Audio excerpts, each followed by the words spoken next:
Assalamualaikum warahmatullahi wabarakatuh. Bagaimana kabar kalian semuanya? Mudah-mudahan kita selalu dalam lindungan Allah Subhanahu wa taala. Amin amin ya rabbal alamin. Bismillahirrahmanirrahim. Pada kesempatan kali ini bersama saya Siti Farihatul Maslahah, kita akan mempelajari materi fikih tentang peradilan Islam dan hikmahnya. Agenda pembahasan kita kali ini yaitu tentang peradilan Islam dan juga hakim. Yang pertama, pengertian peradilan.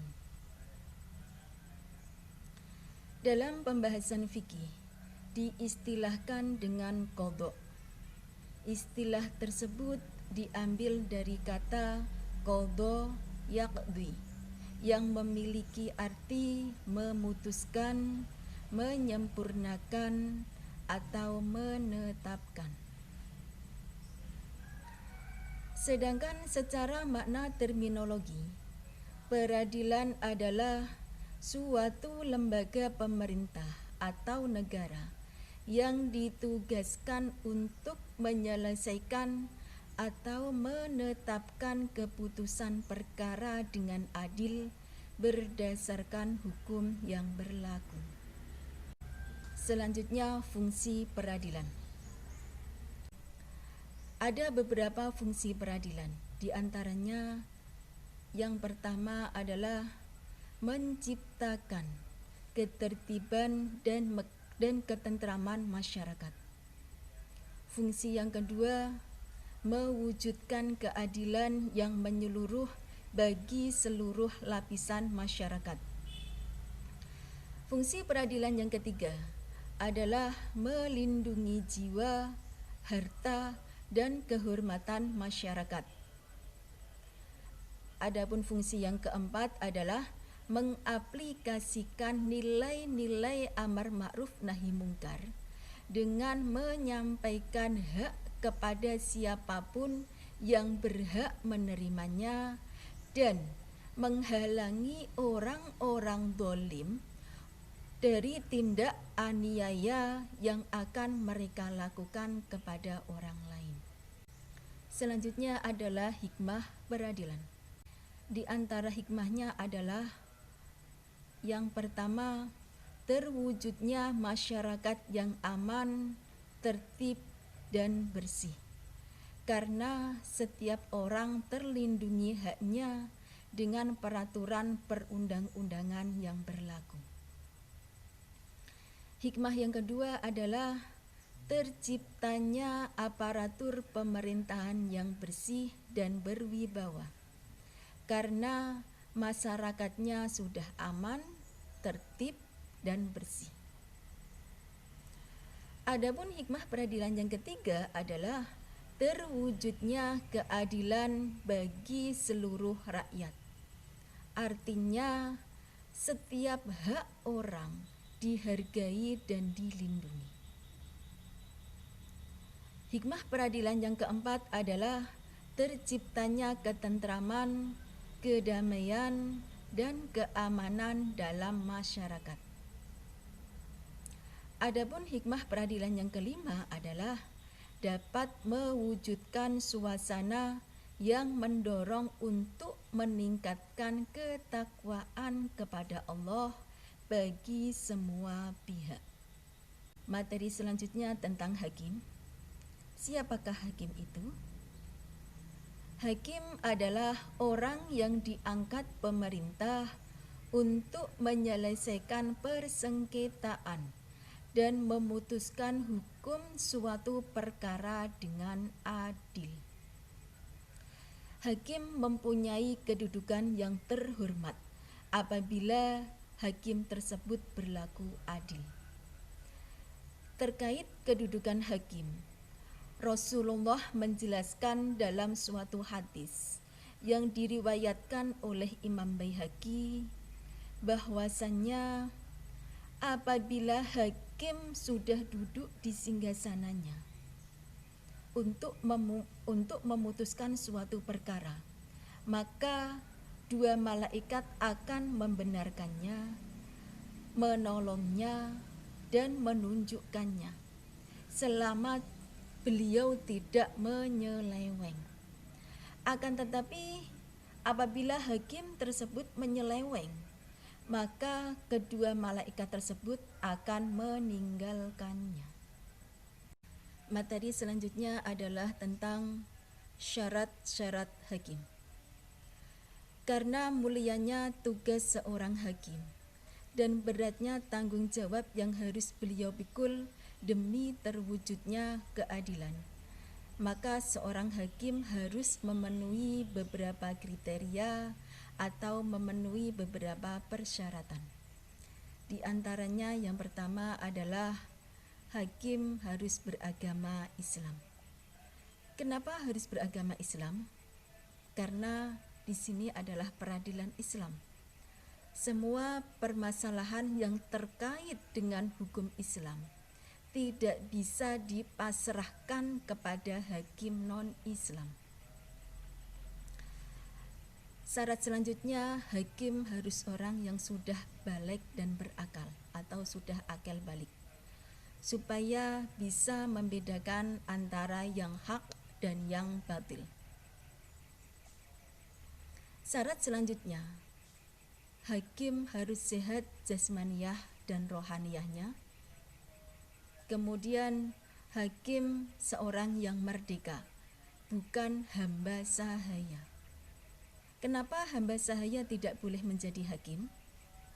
Karena seorang hamba sahaya tidak memiliki hak atas dirinya, tidak memiliki kekuasaan atas dirinya, apalagi kekuasaan terhadap orang lain.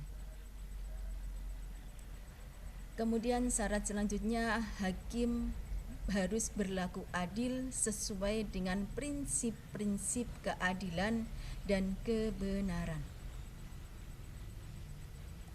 Hakim harus seorang laki-laki.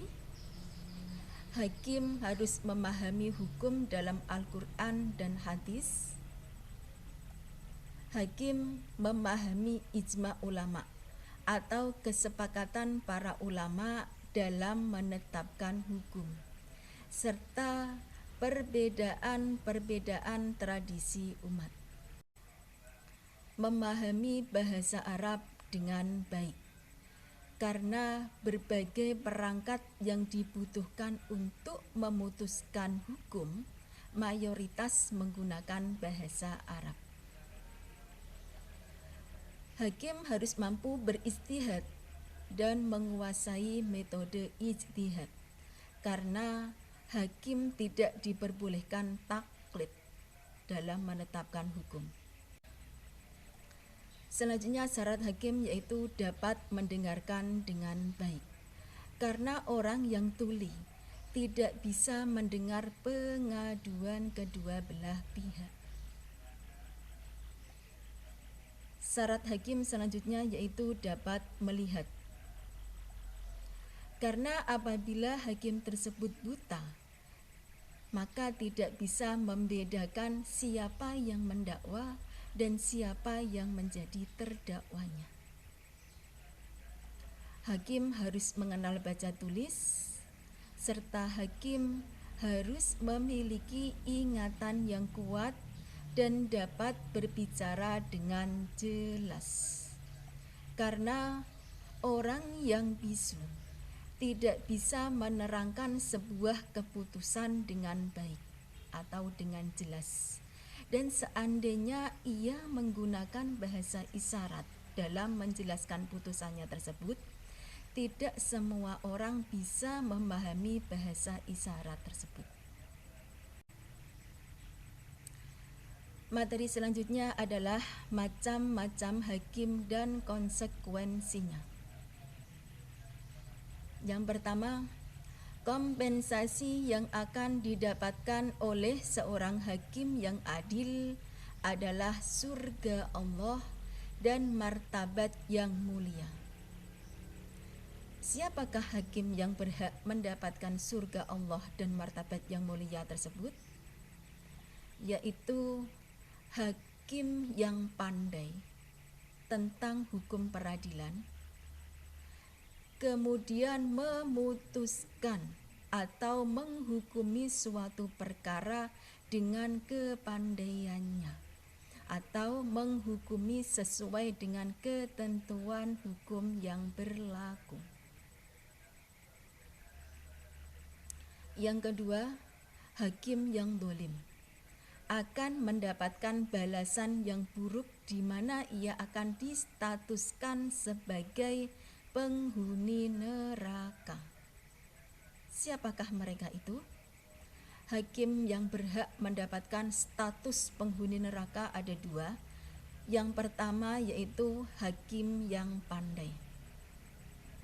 Hakim yang pandai, hakim yang paham tentang hukum peradilan. Akan tetapi dia tidak memutuskan suatu perkara atau permasalahan sesuai dengan kepandaiannya atau tidak sesuai dengan ketentuan hukum yang berlaku. Hakim yang kedua yaitu seorang hakim yang bodoh tentang hukum pengadilan, dan dia menghukumi suatu permasalahannya dengan kebodohannya.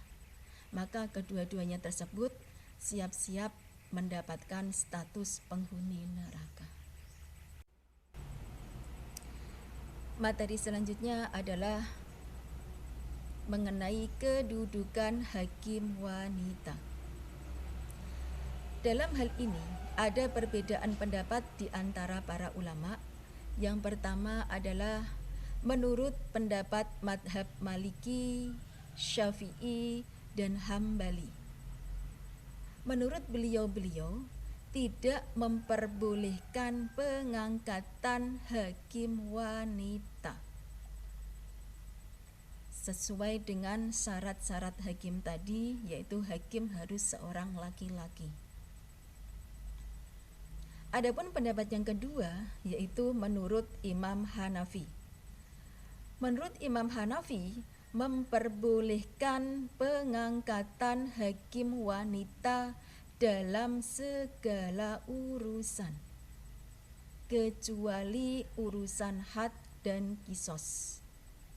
Jadi mengenai urusan had dan kisos, seorang wanita tidak boleh menjadi hakim. Akan tetapi apabila untuk urusan yang lain, maka menurut Imam Hanafi seorang wanita boleh menjadi hakim. Menurut pendapat yang ketiga yaitu pendapat Ibnu Jarir At-Tabari. Menurut beliau membolehkan pengangkatan hakim wanita untuk segala urusan tanpa terkecuali.